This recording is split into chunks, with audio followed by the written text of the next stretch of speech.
તાપી જિલ્લાના વ્યારા ખાતે જનજાગૃતિ ગૌરવદિન યાત્રા વ્યારા ખાતે આવી પહોંચી હતી, જેમાં રાજ્યના આદિજાતિ મંત્રી કુંવરજીભાઈ હળપતિના અધ્યક્ષસ્થાને જનજાતિ ગૌરવ દિવસની ઉજવણી કરાઈ હતી અને યાત્રાને આદિજાતિ મંત્રી સહિત વ્યારાના ધારાસભ્ય અને આગેવાનોના હસ્તે વ્યારાથી જનજાતિ ગૌરવદિન યાત્રાને લીલી ઝંડી આપી આગળ પ્રસ્થાન કરવામાં આવી હતી।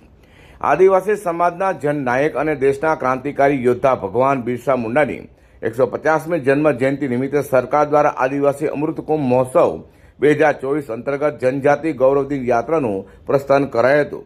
તે યાત્રા ગુજરાતના 14 જિલ્લામાં ફરવાની છે। ત્યારે આ યાત્રા આજે તાપી જિલ્લાના વડામથક વ્યારા ખાતે આવી પહોંચી હતી, જેમાં રાજ્યના આદિજાતિ મંત્રી કુંવરજીભાઈ હળપતિના અધ્યક્ષસ્થાને જનજાતિ ગૌરવની ઉજવણી કરવામાં આવી હતી। આ કાર્યક્રમમાં મંત્રી કુંવરજી હળપતિ અને વ્યારાના ધારાસભ્ય મોહનભાઈ કોંકણીની ઉપસ્થિતિમાં યાત્રાને લીલી ઝંડી અપાઈ હતી। યાત્રાને આગળ પ્રસ્થાન કરવામાં આવી હતી। એ યાત્રા તાપીના સોનગઢ, ઉચ્છલ, નિઝર, કુકરમુંડા કરી આવનાર દિવસમાં સુરત જિલ્લામાં પ્રવેશ કરશે। આ યાત્રા તાપીના સોનગઢ, ઉચ્છલ, નિઝર, કુકરમુંડા ફરી આવનાર દિવસમાં સુરત જિલ્લામાં પ્રવેશ કરશે। આ યાત્રા ગુજરાતના 14 આદિવાસી જિલ્લાઓમાં ફરશે, જેમાં યાત્રા દરમિયાન ગ્રામીણ વિસ્તારોમાં ભગવાન બિરસા મુંડાજીના ઝાંખી સહિત તેમના જીવનગાથા પર વિડીયો બતાવી લોકોને ભગવાન બિરસા મુંડા વિશે માહિતીગાર કરવામાં આવશે।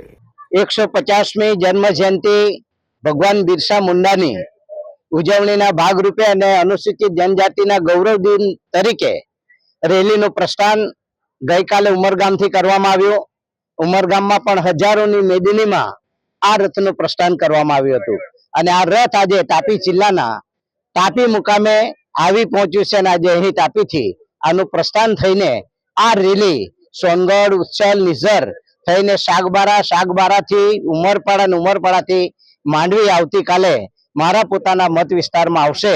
ત્યારે પણ આ રેલીનું ખૂબ જ ભવ્ય સ્વાગત કરવામાં આવશે અને હું દેશના વડાપ્રધાન નરેન્દ્રભાઈ મોદી સાહેબને અભિનંદન આપવા માંગુ છું।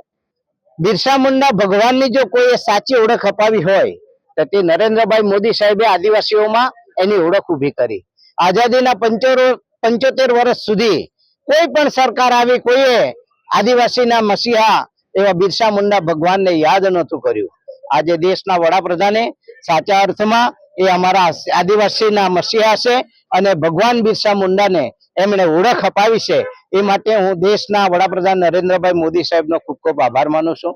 ગુજરાત રાજ્યના મુખ્યમંત્રીનો પણ અમે આભાર માનીએ છીએ કે આજે જ્યારે દેશમાં અને ગુજરાતમાં ખાસ કરીને જે યોજનાઓ લાગુ પડવામાં આવી છે એ યોજનાઓને માટે જે બજેટ બનાવવામાં આવ્યું છે 3474 કરોડ જેટલું બજેટ માતબર રકમ આપીને અમારે આદિવાસીઓનું ભવ્ય સ્વાગત કરવામાં આવ્યું છે, માટે એમને પણ ખૂબ ખૂબ આભાર માનું છું। અને આ બિરસા મુંડા ભગવાનની જે રેલી છે એ રેલી સાચા અર્થમાં આદિવાસીઓના ગામે ગામ જઈને બિરસા મુંડા ભગવાન કોણ હતું એની ઓળખ આપશે।